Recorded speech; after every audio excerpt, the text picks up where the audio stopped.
لوگوں کی ناراضگی کا ڈر، لوگوں کی باتوں کا ڈر، لوگوں کو خوش رکھنے کا ڈر، لوگوں کو مطمئن رکھنے کا ڈر.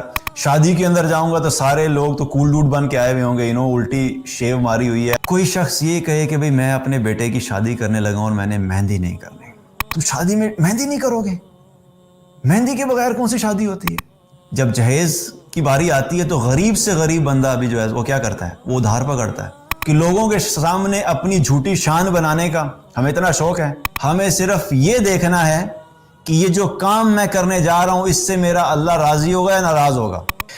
اور اس اعتبار سے اگر دیکھا جائے تو کچھ ایسی سچویشنز ہوتی ہیں جہاں پہ ہمیں یہ ایٹیچیوڈ جو ہے، یہ رویہ جو ہے ہمیں نظر آتا ہے، ہمیں پتہ لگتا ہے کہ یہ ہماری زندگی کے اوپر اس کا کیا امپیکٹ ہے.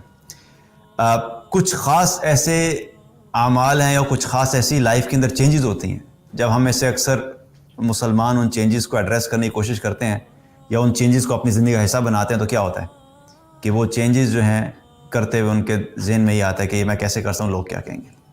مثال کے طور پہ اگر ہم حجاب کی ایگزامپل لے لیں تو اکثر سسٹرز جب حجاب کرنا شروع کرتی ہیں یا جو نہیں کرتی ان کے ذہن میں کیا چیز چل رہی ہوتی ہے کہ ہمارا ایک سوشل سرکل ہے، ہماری فرینڈز ہیں، ہمارے فرینڈ کے اندر ڈیفرنٹ ڈسکشنز ہوتی ہیں، فیشن کی بات ہوتی ہے، گڈ لکس کی بات ہوتی ہے، ساری اتنی اچھی لگتی ہیں.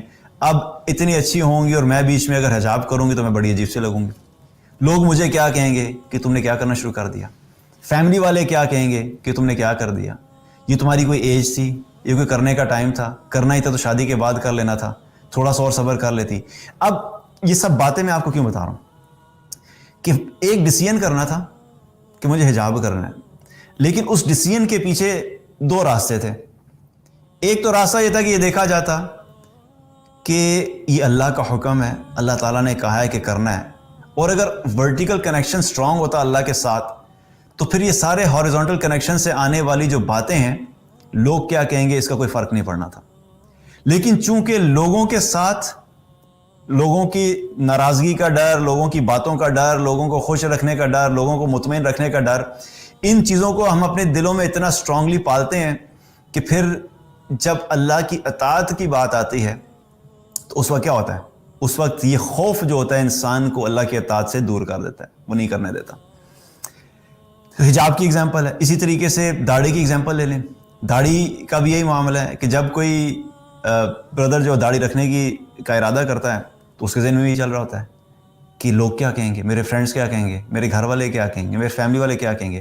شادی کے اندر جاؤں گا تو سارے لوگ تو کول ڈوڈ بن کے آئے ہوئے ہوں گے، الٹی شیو ماری ہوئی ہے اور جو بالکل زبردست طریقے سے شیو کر کے آئے ہیں سارے، میں داڑھی لے کے چلا جاؤں گا تو میں کیا لگوں گا، لوگ مجھے کیا کہیں گے، یار یہ تم نے شادی میں داڑھی رکھ لی. سو یہ ساری باتیں کیا ہو رہی ہیں؟ یہ دماغ میں چل رہا ہے، لوگ کیا کہیں گے. اب لوگوں کے کہنے کا امپیکٹ آ رہا ہے اور اس کی وجہ سے کیا ہوتا ہے، یا تو داڑھی رکھتا ہی نہیں، اور اگر رکھ بھی لی ہے تو تھوڑے عرصے بعد جب لوگ کہنا شروع کر دیتے ہیں تو کیا ہوتا ہے، داڑھی کاٹ دی جاتی ہے. وہ اس پریشر کو مینٹین نہیں کر سکتا، اس پریشر کو ایبزارب نہیں کر سکتا، کیونکہ اندر دل کے اندر ورٹیکل کنیکشن جو اللہ کے ساتھ تھا وہ سٹرونگ ہے ہی نہیں. اللہ کی بات کی عظمت ہی نہیں تھی، اللہ کی بات کی ویلیو ہی نہیں تھی. تو وہ تھوڑی دیر کے لیے جذباتی بات سنی تھی، کوئی لیکچر سنا تھا، کوئی بیان سنا تھا، ایمان تازہ ہو گیا، موٹیویٹ ہو گیا، داڑھی رکھ لی، بس آج سے داڑھی رکھوں گا. جو ہی داڑھی رکھی اور تھوڑا سا ریئیکشن آنا شروع ہوا لوگوں کی طرف سے تو کیا ہوا کہ داڑھی کٹوا دی. اور مقصد کیا ہوا، اور اسی وجہ سے کٹوا دی کہ لوگ کیا کہیں گے. اسی طریقے سے اگر ہم شادیوں کی ایگزامپل لیں تو شادیوں میں بھی یہی ہوتا ہے. شادی میں خاص طور پہ جو مہندی کا فنکشن ہوتا ہے، مہندی کے فنکشن کیا ہوتا ہے؟ مہندی کے فنکشن میں ہم سب کو پتہ ہے ناچ گانا ہوتا ہے، پارٹی ہوتی ہے، میوزک چل رہا ہوتا ہے، لڑکے لڑکیاں آپس میں ہلا گلا کر رہے ہوتے ہیں، ڈانس چل رہا ہوتا ہے اب اگر کوئی شخص یہ کہے کہ بھئی میں اپنے بیٹے کی شادی کرنے لگا اور میں نے مہندی نہیں کرنی، سو یہ وہ ٹائم ہوتا ہے جہاں پہ اس شادی کے اندر پہلا بم پھٹتا ہے. پہلے گھر میں پھٹتا ہے اور گھر سے تو باہر جاتا ہے نہیں، کہ گھر کے اندر سے رجسٹر آنا شروع ہو جاتی ہے. بھئی ہم اپنے بیٹے کی مہندی نہیں کریں گے. ساتھ ہی کیا ہوتا ہے، پہلے سوال کیا اٹھنا شروع ہوتے ہیں، لوگ کیا کہیں گے، یہ بیٹے کی کیسے شادی کی ہے، یہ کوئی شادی ہوتی ہے، یہ کس قسم کی شادی ہوتی ہے کہ جس کے اندر نہ ناچ گانا ہوگا، نہ پارٹی ہوگی، نہ ہلا گلا ہوگا، یہ تو لگتا ہے کوئی میت ہو گئی ہے اور پھر اس قسم کے ایکسٹریم کمنٹس آنا شروع ہوتے ہیں کہ وہ لوگوں ہم کہ کبھی کبھی ایسا ہوتا ہے کہ کسی بات کی کوئی بات اتنی بڑی نہیں ہوتی لیکن جو لوگوں کے الفاظ ہوتے ہیں یا ہم اس سچویشن کے حساب سے جو الفاظ استعمال کرتے ہیں تو وہ ہم ہاتھی کی دم کو ہاتھی بنا دیتے ہیں. اور بات اتنی سی ہوتی ہے لیکن وہ الفاظ اور کہنے کا جو انداز ہوتا ہے وہ اس بندے کو یوں لگتا ہے کہ پتہ نہیں یہ میں نے نہ کیا تو میری زندگی ختم ہو جائے گی. تم شادی میں مہندی نہیں کرو گے؟ مہندی کے بغیر کون سی شادی ہوتی ہے؟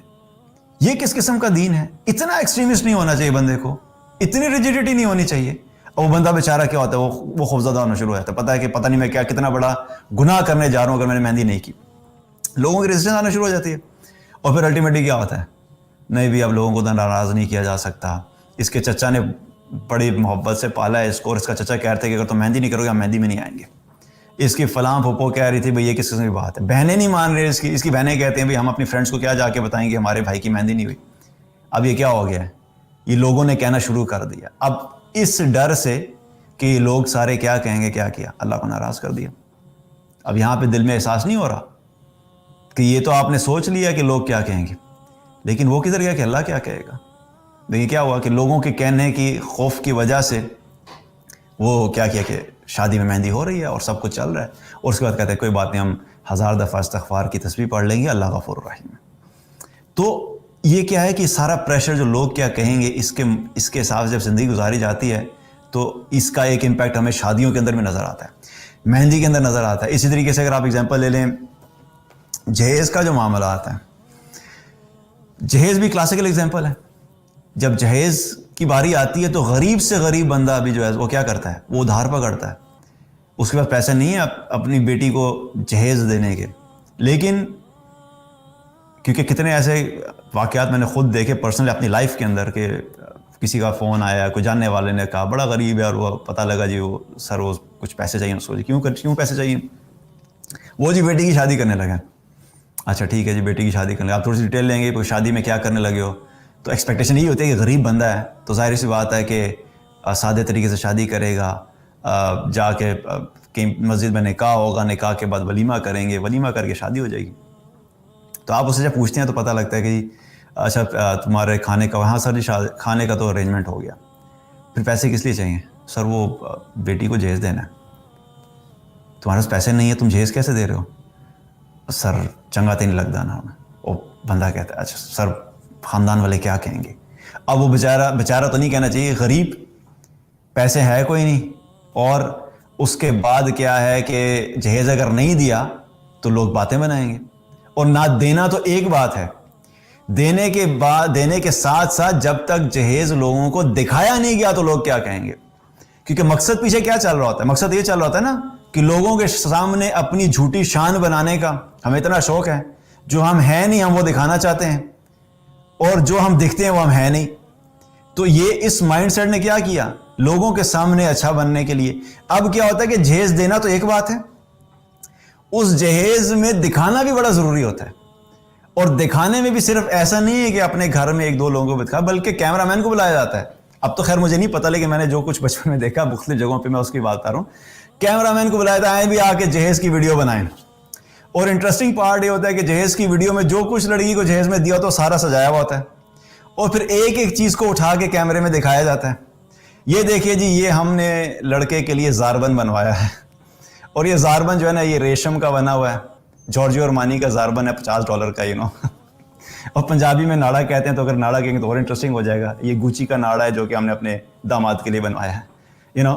اب وہ ناڑا بھی جب تک ویڈیو میں نہیں آئے گا, زاربند بھی ویڈیو میں نہیں آئے گا, پتہ نہیں لگے گا لوگوں کو ہم نے کیا کہہ دیا. اس کے بعد جوتا ہوتا ہے, جوتا بھی آپ نے دکھانا ہوتا ہے ویڈیو کے اندر. یہ دیکھیں جی یہ لڑکی کے لیے جوتا بنوایا ہے, یہ الٹا کر کے پہلے آپ دیکھیں کیونکہ نیچے سے لیدر کا ہے, اور پھر سیدھا کر کے دیکھیں, لیکن برانڈ نظر آنا چاہیے کیونکہ ہاتھ آپ اس کے اوپر نہیں رکھ سکتے, اس برانڈ کا لوگو نظر آنا چاہیے کہ جارجیو ارمانی کا جوتا ہے. واٹ از دس, کیا کر رہے ہیں ہم, کیا فائدہ ہے اس چیز کا, ہم کیا حاصل کرنا چاہتے ہیں اس چیز کے پیچھے. ایک تو پہلے ہی ادھار لیا ہوا, بھائی نہیں کر سکتے سادے طریقے سے شادی کرو, جو طریقہ ہمیں دیا گیا ہے اس طریقے سے شادیاں کریں. اور اس کی وجہ سے ہو کیا رہا ہے, اس کمپٹیشن کے اندر اس مائنڈ سیٹ کے ساتھ کہ یہ سب نہیں کیا تو لوگ کیا کہیں گے, لوگ کیا کہیں گے اس نے اپنے داماد کو جو ہے وہ جہیز کے اندر زاربند نہیں دیا. تو یہ سب چیزیں کیا ہیں, لوگ کیا کہیں گے, اس وجہ سے کیا وہ اپنی زندگیاں برباد کی ہوئی ہیں.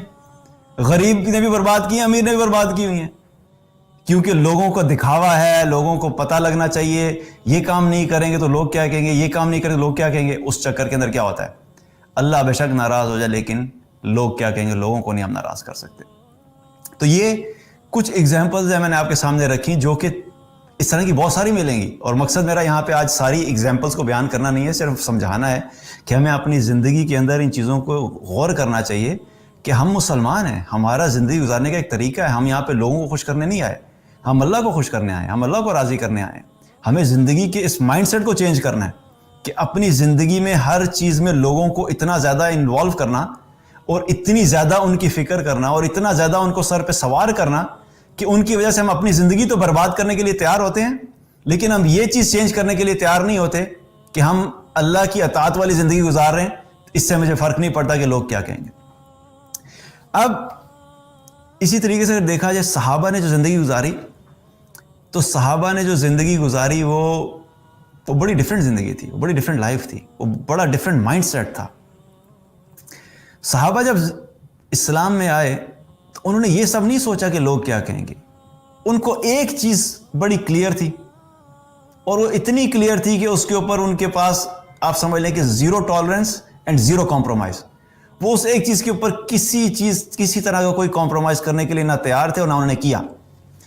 اور وہ یہ چیز تھی کہ انہوں نے اپنی زندگی میں یہ سمجھ لیا تھا کہ سمیعنا واطعنا, کہ جب اسلام میں داخل ہو گئے ہو, اپنے آپ کو تو مسلمان کہتے ہو, لا الہ الا اللہ محمد رسول اللہ کا کلمہ پڑھ لیا ہے, اللہ کو اپنا مالک مان لیا, اللہ کو اپنا رب مان لیا, اللہ کو اپنا خالق مان لیا, اور محمد صلی اللہ علیہ وسلم کو آخری نبی, آخری رسول, نبی اور رسول مان لیا.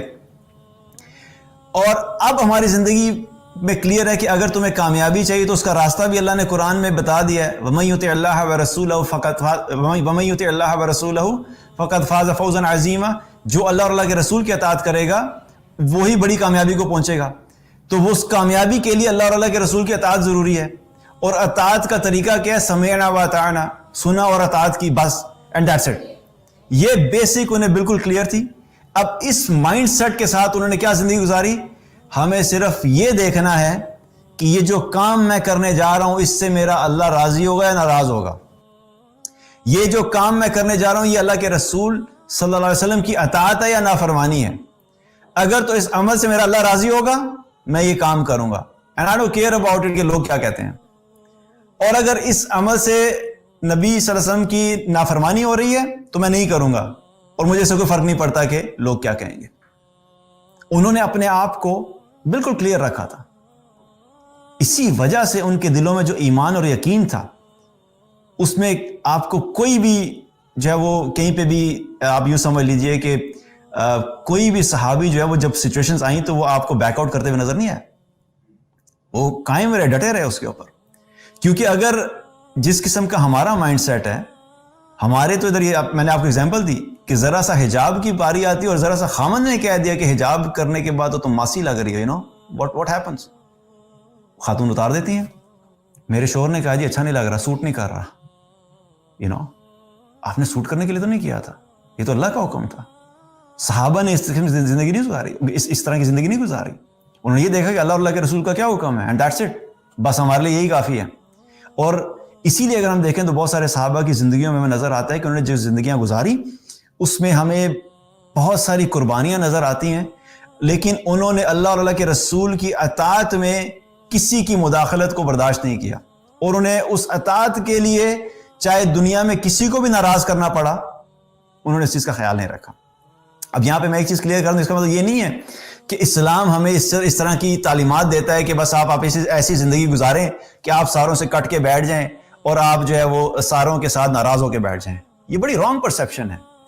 لوگ جو خود بھی جاہل ہوتے ہیں, جن کو دین کا علم نہیں ہوتا, اور وہ اپنی ایک سیلف پرسیوڈ قسم کا دین انہوں نے ذہن میں بنایا ہوتا ہے, جس کے پیچھے نہ کوئی علم ہوتا ہے نہ کوئی انڈرسٹینڈنگ ہوتی ہے, اور خود ہی ایک خاکہ سا بنا کے کہ جی ہم اسلام پہ چلوں گا تو مجھے یہ لوگ کٹ جائیں گے, تو جی میں اس لیے نہیں کر سکتا کیونکہ ہمارے سارے رشتہ دار ہم سے کٹ جائیں گے, اس لیے ہم دین پہ عمل نہیں کرتے. دس از رانگ. یہ غلط پرسیپشن ہے. یہ بیسیکلی جہالت اس اعتبار سے ہے کہ جب آپ کسی چیز کو سمجھے بغیر کریں گے تو وہ اسلام کیا، وہ آپ دنیا کا کوئی بھی کام کریں گے آپ کو بہت سارے اس کے اندر پرابلمز فیس کرنے پڑیں گے. اور پرابلم صرف فیس کرنا پرابلم نہیں ہے، پرابلم یہ ہے کہ وہ کس نیچر کا پرابلم ہے، اس کو آپ ایڈریس کر سکتے ہیں کہ نہیں کر سکتے.